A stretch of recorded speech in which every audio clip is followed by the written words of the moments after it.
Praise the Lord. இன்றைய நாளுக்கான வேத தியானம் எபிரேயர் அதிகாரம் 2 1 முதல் 18 வரை.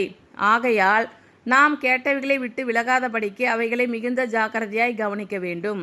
ஏனெனில் தேவதூதர் மூலமாய் சொல்லப்பட்ட வசனத்திற்கு விரோதமான எந்த செய்கைக்கும் கீழ்ப்படியாமைக்கும் நீதியான தண்டனை வரத்தக்கதாக அவர்களுடைய வசனம் உறுதிப்படுத்தப்பட்டிருக்க, முதலாவது கர்த்தர் மூலமாய் அறிவிக்கப்பட்டு பின்பு அவரிடத்தில் கேட்டவர்களாலே நமக்கு உறுதியாக்கப்பட்டதும் அடையாளங்களினாலும் அற்புதங்களினாலும் பலவிதமான பலத்த செய்கைகளினாலும் தம்முடைய சித்தத்தின்படி பகிர்ந்து கொடுத்த பரிசுத்த ஆவியின் வரங்களினாலும் தேவன் தாமே சாட்சி கொடுத்ததுமாய் இருக்கிற இவ்வளவு பெரிதான இரட்சிப்பை குறித்து நாம் கவலை அற்றிருப்போமானால் தண்டனைக்கு எப்படி தப்பித்து கொள்ளுவோம்? இனி வரும் உலகத்தை குறித்து பேசுகிறோமே, அதை அவர் தூதர்களுக்கு கீழ்ப்படுத்தவில்லை. ஒரு இடத்திலே ஒருவன் சாட்சியாக, மனுஷனை நீர் நினைக்கிறதற்கும் மனுஷனுடைய குமாரனை நீர் விசாரிக்கிறதற்கும் அவன் எம்மாத்திரம்? அவனை தேவதூதரிலும் சற்று சிறியவனாக்கினீர். மகிமையினாலும் கனத்தினாலும் அவனுக்கு முடிசூட்டி உம்முடைய கரத்தின் கிரியைகளின் மேல் அவனை அதிகாரியாக வைத்து சகலத்தையும் அவனுடைய பாதங்களுக்கு கீழ்ப்படுத்தினீர் என்று சொன்னான். சகலத்தையும் அவனுக்கு கீழ்ப்படுத்தினார் என்கிற விஷயத்தில் அவர் அவனுக்கு கீழ்ப்படுத்தாத பொருள் ஒன்றுமில்லை. அப்படி இருந்தும் இன்னும் அவனுக்கு சகலமும் கீழ்ப்பட்டிருக்க காணோம். என்றாலும் தேவனுடைய கிருபையினால் ஒவ்வொருவருக்காகவும் மரணத்தை ருசி பார்க்கும்படிக்கே தூதரிலும் சற்று சிறியவராய் ஆக்கப்பட்டிருந்த இயேசு மரணத்தை உத்தரித்ததின் நிமித்தம் மகிமையினாலும் கனத்தினாலும் முடிசூட்டப்பட்டதை காண்கிறோம்.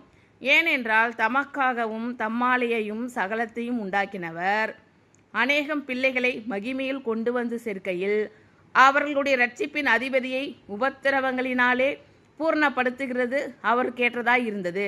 எப்படியெனில் பரிசுத்தம் செய்கிறவரும் பரிசுத்தம் செய்யப்படுகிறவர்களுமாகிய யாவரும் ஒருவராலே உண்டாயிருக்கிறார்கள்.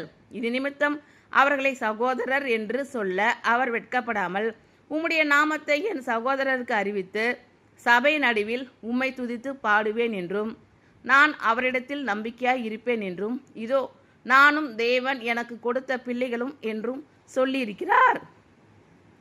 ஆதலால் பிள்ளைகள் மாம்சத்தையும் இரத்தத்தையும் உடையவர்களாய் இருக்க அவரும் அவர்களைப் போல மாம்சத்தையும் இரத்தத்தையும் உடையவர் ஆனார். மரணத்துக்கு அதிகாரியாகிய பிசாசானவனை தமது மரணத்தினாலே அழிக்கும்படிக்கும் ஜீவகாலமெல்லாம் மரண பயத்தினாலே அடிமைத்தனத்திற்குள்ளானவர்கள் யாவரையும் விடுதலை பண்ணும்படிக்கும் அப்படியானார். ஆதலால் அவர் தேவதூதருக்கு உதவியாக கை கொடாமல் ஆபிரகாமின் சந்ததிக்கு உதவியாக கை கொடுத்தார். அன்றியும் அவர் ஜனத்தின் பாவங்களை நிவர்த்தி செய்வதற்கேதுவாக தேவ காரியங்களை குறித்து இரக்கமும் உண்மையும் உள்ள பிரதான ஆசாரியராய் இருக்கும்படிக்கு எவ்விதத்திலும் தம்முடைய சகோதரருக்கு ஒப்பாக வேண்டியதாய் இருந்தது.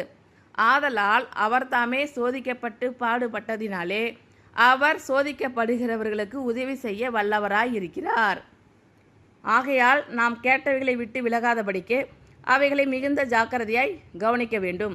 ஏனெனில் தேவதூதர் மூலமாய் சொல்லப்பட்ட வசனத்திற்கு விரோதமான எந்த செய்கைக்கும் கீழ்ப்படியாமைக்கும் நீதியான தண்டனை வரத்தக்கதாக அவர்களுடைய வசனம் உறுதிப்படுத்தப்பட்டிருக்க, முதலாவது கர்த்தர் மூலமாய் அறிவிக்கப்பட்டு பின்பு அவரிடத்தில் கேட்டவர்களாலே நமக்கு உறுதியாக்கப்பட்டதும் அடையாளங்களினாலும் அற்புதங்களினாலும் பலவிதமான பலத்த செய்கைகளினாலும் தம்முடைய சித்தத்தின்படி பகிர்ந்து கொடுத்த பரிசுத்த ஆவியின் வரங்களினாலும் தேவன் தாமே சாட்சி கொடுத்ததுமாய் இருக்கிற இவ்வளவு பெரிதான இரட்சிப்பை குறித்து நாம் கவலை அற்றிருப்போமானால் தண்டனைக்கு எப்படி தப்பித்து கொள்ளுவோம்? இனிவரும் உலகத்தை குறித்து பேசுகிறோமே, அதை அவர் தூதர்களுக்கு கீழ்ப்படுத்தவில்லை. ஒரு இடத்திலே ஒருவன் சாட்சியாக, மனுஷனை நீர் நினைக்கிறதற்கும் மனுஷனுடைய குமாரனை நீர் விசாரிக்கிறதற்கும் அவன் எம்மாத்திரம்? அவனை தேவதூதரிலும் சற்று சிறியவனாக்கினீர். மகிமையினாலும் கனத்தினாலும் அவனுக்கு முடிசூட்டி உம்முடைய கரத்தின் கிரியைகளின் மேல் அவனை அதிகாரியாக வைத்து சகலத்தையும் அவனுடைய பாதங்களுக்கு கீழ்ப்படுத்தினீர் என்று சொன்னான். சகலத்தையும் அவனுக்கு கீழ்ப்படுத்தினார் என்கிற விஷயத்தில் அவர் அவனுக்கு கீழ்ப்படுத்தாத பொருள் ஒன்றுமில்லை. அப்படி இருந்தும் இன்னும் அவனுக்கு சகலமும் கீழ்ப்பட்டிருக்க காணோம். என்றாலும் தேவனுடைய கிருபையினால் ஒவ்வொருவருக்காகவும் மரணத்தை ருசி பார்க்கும்படிக்கு தேவதூதரிலும் சற்று சிறியவராக்கப்பட்டிருந்த இயேசு மரணத்தை உத்தரித்ததின் நிமித்தம் மகிமையினாலும் கனத்தினாலும் முடிசூட்டப்பட்டதை காண்கிறோம். ஏனென்றால் தமக்காகவும் தம்மாலேயும் சகலத்தையும் உண்டாக்கினவர் அநேகம் பிள்ளைகளை மகிமையில் கொண்டு வந்து சேர்க்கையில் அவர்களுடைய இரட்சிப்பின் அதிபதியை உபத்திரவங்களினாலே பூர்ணப்படுத்துகிறது அவருக்கேற்றதாய் இருந்தது. எப்படியெனில் பரிசுத்தம் செய்கிறவரும் பரிசுத்தம் செய்யப்படுகிறவர்களுமாகிய யாவரும் ஒருவராலே உண்டாயிருக்கிறார்கள். இது நிமித்தம் அவர்களை சகோதரர் என்று சொல்ல அவர் வெட்கப்படாமல், உம்முடைய நாமத்தை என் சகோதரருக்கு அறிவித்து சபை நடுவில் உம்மை துதித்து பாடுவேன் என்றார். உம்மை துதித்து பாடுவேன் என்றும் நான் அவரிடத்தில் நம்பிக்கையாய் இருப்பேன் என்றும் இதோ நானும் தேவன் எனக்கு கொடுத்த பிள்ளைகளும் என்றும் சொல்லியிருக்கிறார். ஆதலால் பிள்ளைகள் மாம்சத்தையும் இரத்தத்தையும் உடையவர்களாய் இருக்க அவரும் அவர்களைப் போல மாம்சத்தையும் இரத்தத்தையும் உடையவரானார். மரணத்துக்கு அதிகாரியாகிய பிசாசானவனை தமது மரணத்தினாலே அழிக்கும்படிக்கும் ஜீவகாலமெல்லாம் மரண பயத்தினாலே அடிமைத்தனத்திற்குள்ளானவர்கள் யாவரையும் விடுதலை பண்ணும்படிக்கும் அப்படியானார். ஆதலால் அவர் தேவதூதருக்கு உதவியாக கை கொடாமல் ஆபிரகாமின் சந்ததிக்கு உதவியாக கை கொடுத்தார். அன்றியும் அவர் ஜனத்தின் பாவங்களை நிவர்த்தி செய்வதற்கு ஏதுவாக தேவ காரியங்களை குறித்து இரக்கமும் உண்மையும் உள்ள பிரதான ஆசாரியராய் இருக்கும்படிக்கு எவ்விதத்திலும் தம்முடைய சகோதரருக்கு ஒப்பாக வேண்டியதாய் இருந்தது. ஆதலால் அவர் தாமே சோதிக்கப்பட்டு பாடுபட்டதினாலே அவர் சோதிக்கப்படுகிறவர்களுக்கு உதவி செய்ய வல்லவராய் இருக்கிறார். ஆகையால் நாம் கேட்டவைகளை விட்டு விலகாதபடிக்கு அவைகளை மிகுந்த ஜாக்கிரதையாய் கவனிக்க வேண்டும்.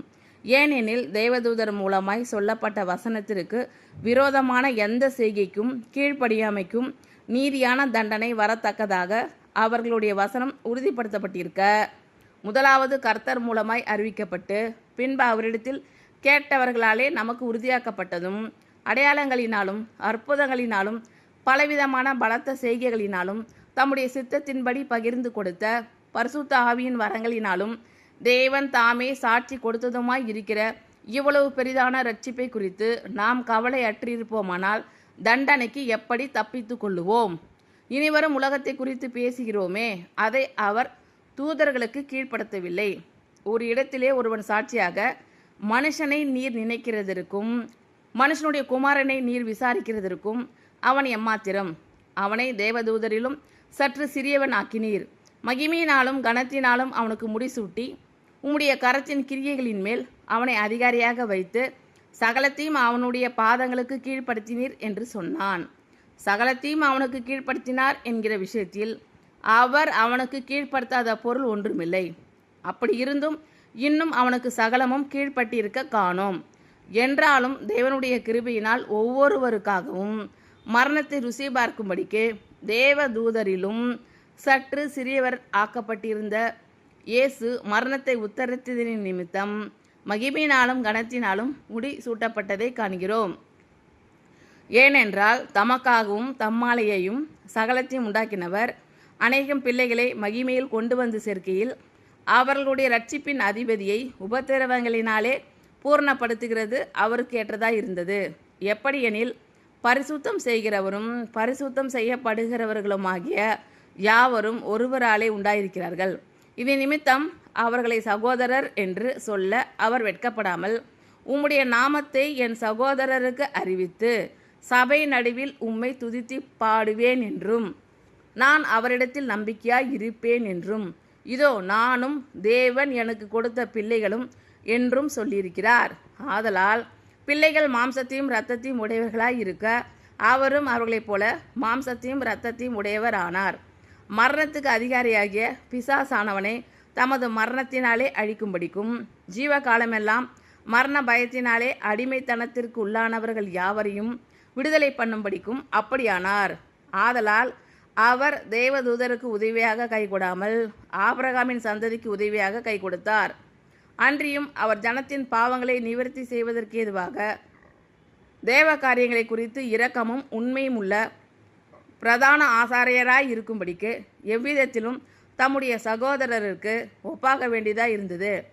ஆதலால் அவர் தாமே சோதிக்கப்பட்டு பாடுபட்டதினாலே அவர் சோதிக்கப்படுகிறவர்களுக்கு உதவி செய்ய வல்லவராய் இருக்கிறார்.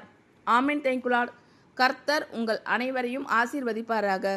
God bless you all.